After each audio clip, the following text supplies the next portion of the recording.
अब योगी जी से मैं पूछूं, आप एक संवैधानिक पद पर यहाँ पे मुख्यमंत्री हैं, आप भगवा क्यों पहनते हैं? देखिए सीधी सीधी बात है, उत्तर प्रदेश में जातिवाद बहुत है। दाढ़ी के बहाने से ये किसी खास कम्युनिटी को निशाना बना रहे हैं, माहौल बिगाड़ रहे हैं, जॉब नहीं मिलती। मैंने बहुत सी हिंदू लड़कियों को देखा है जो टीचर हैं और मदरसे में एज ए टीचर वहाँ पे सेवाएं दे रही हैं और वहाँ से उनको वेतन मिल रहा है। आज एक समय था, राह चलती किसी की बहन बेटी को देखा करता था कोई भी तो नज़रें झुका लिया करता था कायदे अदब से, आदर से, कि इतनी बर्बरता, ये कोई इंसाफ थोड़ी हुआ। आप उससे पूछे तो सही, वो भी तो पढ़ा लिखा। जब वो मुस्लिम पुलिस अधिकारी इतने अच्छे पद पर है, उसे मेहनत की, उसने तैयारी की होगी, इतने वर्षों की मेहनत आपने 1 मिनट में सस्पेंड करके उसको ख़त्म कर दी। आज मदरसे आज भी हैं। अगर नीतियाँ इस तरह सरकारों की चलती रहेंगी तो वो दिन दूर नहीं है कि ये मदरसा जो संस्कृति इस्लाम में है ये भी ख़त्म कर दी जाए। वो गरीब बच्चे जो इस मुसलमानों के बच्चे हैं, गरीब बच्चे हैं, वो टीचर है जिनको नौकरी नहीं मिलती है, कुछ गरीब बच्चे हैं जिनको एजुकेशन नहीं मिलती, वो मदरसे की शरण में जाते हैं। जैसा कि उत्तर प्रदेश के अंदर आपने मामला देखा, उस मामले के अंदर चेहरे पर दाढ़ी होना क्या गलत है?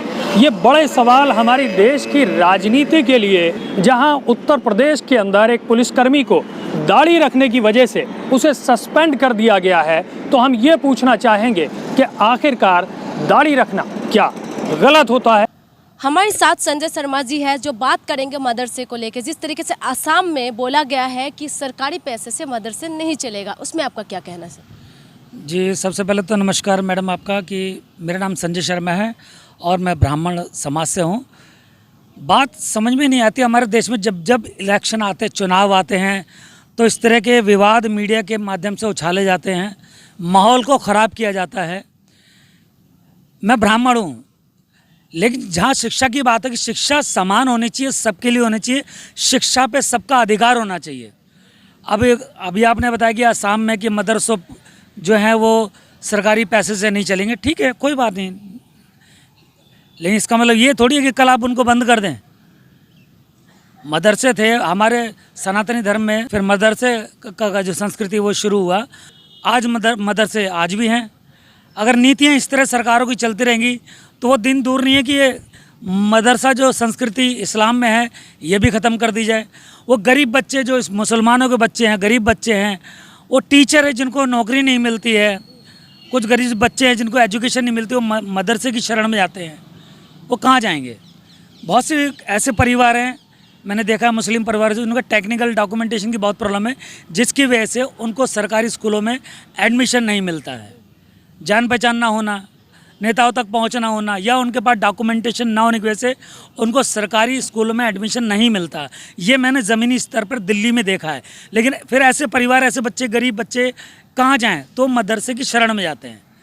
मैंने देखा है बहुत से, जैसे आप जैसी महिलाएं हैं, नौजवान पढ़ी लिखी हैं, उनको जॉब नहीं मिलती। मैंने बहुत सी हिंदू लड़कियों को देखा है जो टीचर हैं और मदरसे में एज ए टीचर वहाँ पे सेवाएं दे रही हैं और वहाँ से उनको वेतन मिल रहा है। और रही बात कि मदरसे सरकारी खर्चे पे चलाना चाहिए नहीं चाहिए, ये राज्य सरकार और केंद्र सरकार का अपना निर्णय है, वो मदद करना चाहे ना करना चाहे। लेकिन मदरसा या गुरुकुल या कोई निजी स्कूल, बिल्कुल प्रभाव पड़ेगा।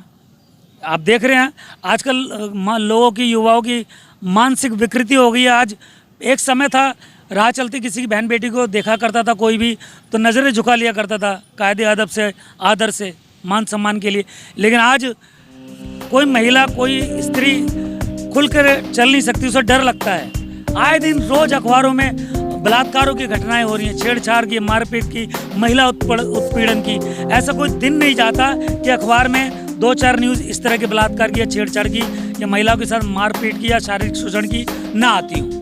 तो क्यों हो रहा है कि गुरुकुल संस्कृति ख़त्म कर दी गई है, जहाँ पर कल्चर दिया बच्चों में डाला जाता था, समझाया जाता था, एक नैतिकता जिसे बोलते हैं, वो ख़त्म हो रही है। तो थोड़ा बहुत दीन रह गया है। मैं ब्राह्मण हूँ, मैं खुद करीबी, मैं चांदनी चौक दिल्ली 6 में पैदा हुआ। मैंने जितना इस्लाम को, मुसलमानों को करीब से देखा है, शायद इतना लोगों ने नहीं देखा होगा। अब तो दिल्ली बदल चुकी है, लोग नए नए आ गए हैं दिल्ली में। तो इस्लाम को मुसलमानों को ठीक से पहचान नहीं पाए।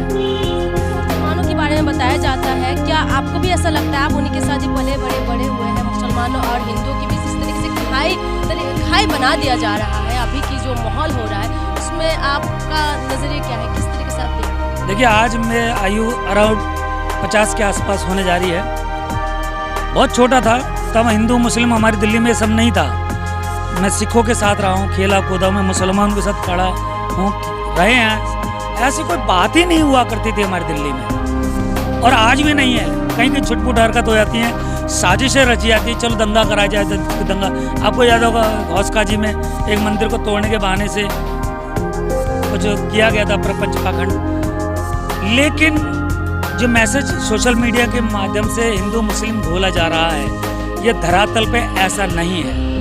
ये परोसा जा रहा है जहर, सोशल मीडिया के माध्यम से उकसाया जा रहा है, लोगों को भड़काया जा रहा है। लोगों से मैं रिक्वेस्ट करूंगा आपके न्यूज़ चैनल के माध्यम से कि लोग अपने विवेक से काम ले। किसी भी पोस्ट को, चाहे वो किसी भी धर्म के विरुद्ध क्यों ना हो, चाहे वो इस्लाम के विरुद्ध हो, चाहे वो सिखिज़म के विरुद्ध हो, किसी भी धर्म के विरुद्ध हो, कृपया उस विचार को, उस पोस्ट को गंभीरता से ना ले, अपनी विवेकता से सोचें, खुद अंदर सवाल करें, क्या ये ऐसा हो सकता है?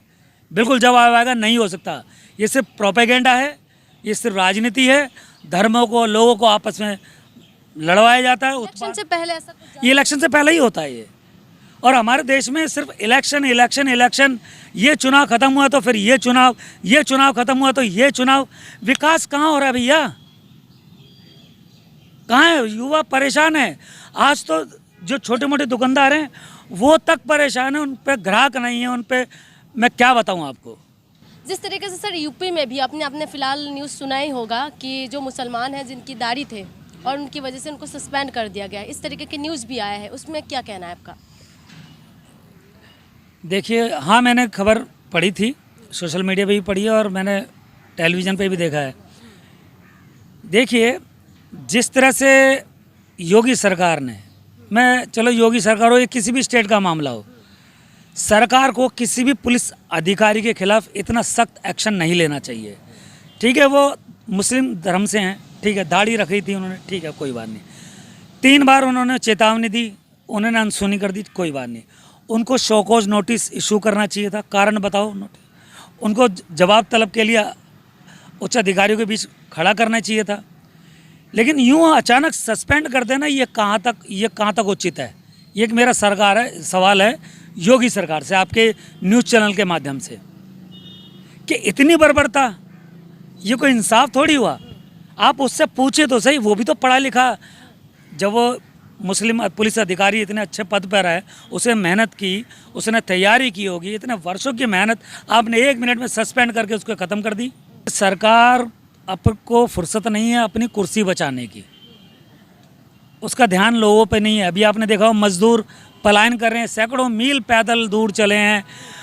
जो गरीब मजदूर महिलाएं, उन्होंने सड़कों पे बच्चों को जन्म दिया है और 1 घंटे बाद वो पैदल चली हैं।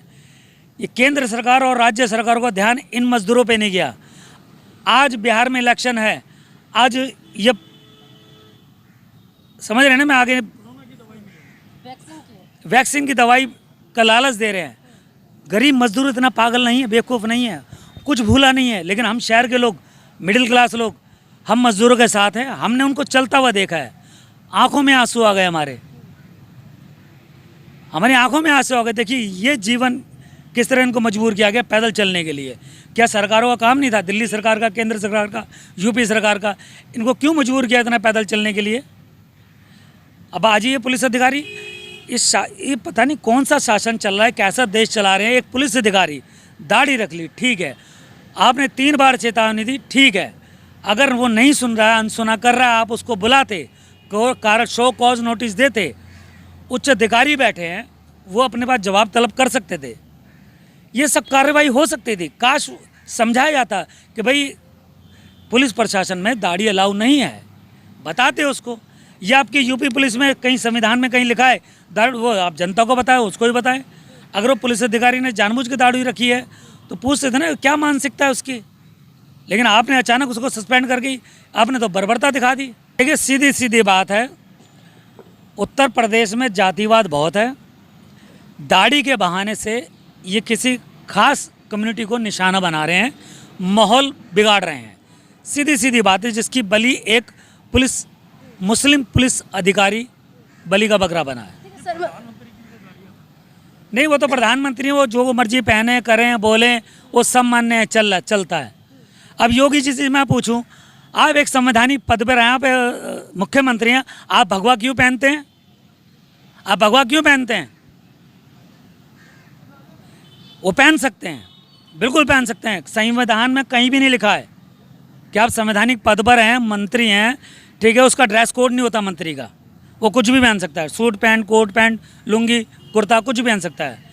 लेकिन एक विभाग में कार्य कर रहा है, पुलिस अधिकारी एक पद पर है, आपने एक झटके में उसकी वर्षों की मेहनत, उसके बचपन में देखा हुआ सपना आपने सब मिटा दिया। आपको उसकी सुनवाई करनी चाहिए थी, आपको उसे समझाना चाहिए था, ठीक है। ऐसा हो नहीं सकता। वो पुलिस अधिकारी जिन्होंने दाढ़ी रखी थी, मैं उनका नाम नहीं जानता, मुस्लिम है, ऐसा नहीं हो सकता कि उन्होंने परमिशन ना मांगी हो। मैं गहराई में नहीं गया हूँ, अब मैं पता करूँगा, ये तो आप पत्रकार हैं, आप पता कर सकते हैं, परमिशन मांगी होगी, हो सकता है वहाँ से जवाब ना मिला हो।